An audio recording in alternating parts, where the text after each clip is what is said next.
I really, really am passionate about creating a world where people could just be their true authentic selves without a fear of being judged by others. Truth be told, if Live, Laugh, Love were a family, it would definitely be the Jennings family. And joining me now, Jazz and Sander Jennings. Hey, guys. Hey, What's going on? So, Jazz, I want to start with you. You're now an author, you're going to Harvard, you are an advocate for the community. Did you ever imagine life quite like this? No, I never imagined that my life would take this direction. I mean, when I was 6 years old, that was the first time I appeared in the media, and little did we know it would snowball into this whole thing. And now we have a TV show, and I've written books, and I go to school at one of the best institutions in the world, and I just live a really, really blessed life. And I attribute it to my family because they supported and loved me and allowed me to grow and nurture me into the person I am today. And I would not be here today without them. Absolutely. And speaking of Sander, I feel like you really put the all in ally here. You're doing it all, and you're using social media especially in such a powerful way to have important conversations with people. What social media specifically meant to you, and how social media has kind of grown in the last few years, and using those platforms to kind of your advantage to have those conversations? 100%. I think social media for me was once a thing where I did it for my friends. I was trying to be that cool kid, post the pictures that would attract the college girls and audiences like that. And it was when I learned the power of influence, and I really had Jazz as my role model and example, that I realized, yes, it's so important to continue advocating for the LGBTQ plus community, but a lot of my peers can identify with me as a straight heterosexual man. And so I realized that my story as an ally, on top of amplifying Jazz's, would be super important, and that social media was where everyone was at and where everyone really takes in these messages. So I put my best foot forward, and I decided I would not just make my social media for my friends, and that there was a story to be shared and a lot more about me to share, on top of just being a proud big brother of my sister Jazz. Was there maybe a post or a message that you saw that was kind of your shift into realizing, wow, this has real potential or impact? It wasn't that type of shift. It was actually a shift where I ended up at an influencer conference accidentally.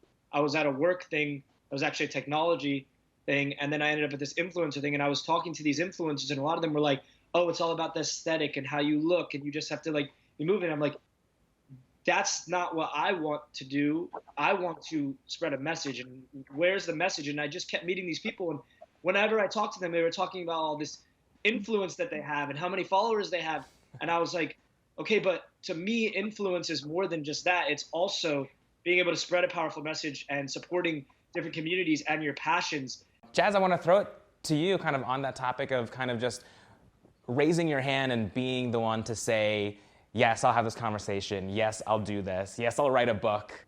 I feel like I did not choose this role. I feel like this role chose me. I feel like it was a little bit of fate and destiny when I first appeared on 2020 with Barbara Walters back in 2007. And then just throughout the years, different projects came up, and then we had a TV show and all these different things. And I just feel like someone needs to speak out. There's a bunch of people who do speak out, but you don't see a lot of trans youth. And to be the face for transgender youth all across the world, it's a hard position to be in, and it's a huge responsibility that I take seriously. And sometimes I crumble under the pressure. And if you watch the show, I'm completely imperfect. I'm a human being. I have my moments of weakness and where I fall apart and cry, but it is hard to shoulder that much. And that's why I am trying to just focus on myself more as I grow into adulthood, and just focus on my well-being and what I want for myself.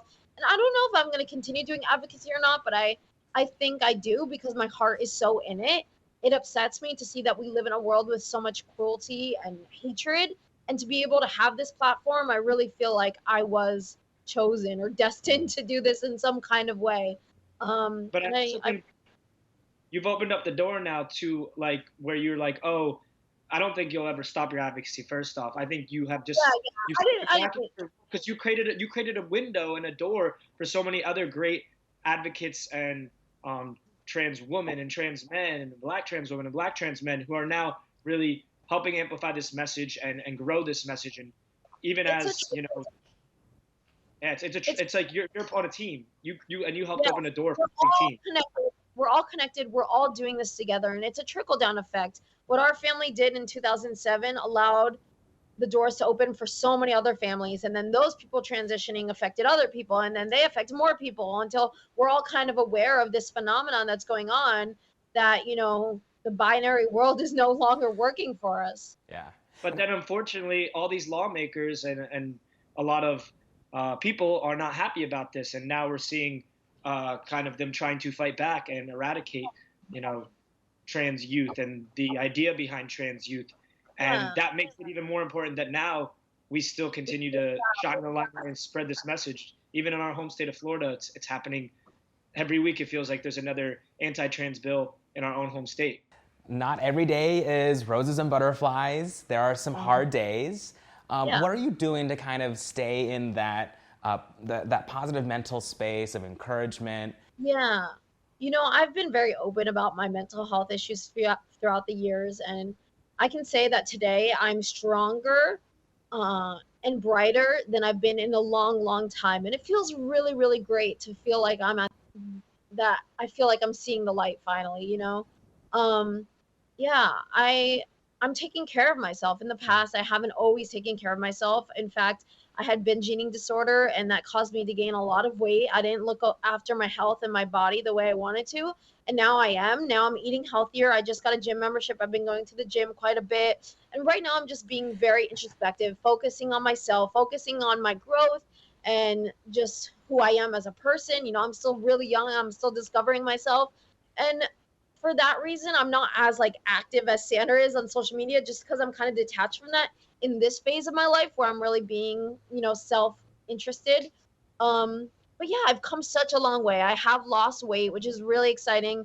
I'm going to continue to lose weight because I'm finally passionate about my health, and I feel really, really good. Who is Jazz today? What is your truth? How would you describe Jazz? Oh my God. That's like the hardest question ever. Jazz is a creative being, someone who is passionate, someone who is driven, someone who is learning more about herself every single day, someone who sometimes goes 3 steps forward, 2 steps backwards, but is still moving forward no matter what, and someone who just wants to be the best version of themselves. And I really, really am passionate about creating a world where people could just be their true authentic selves without a fear of being judged by others.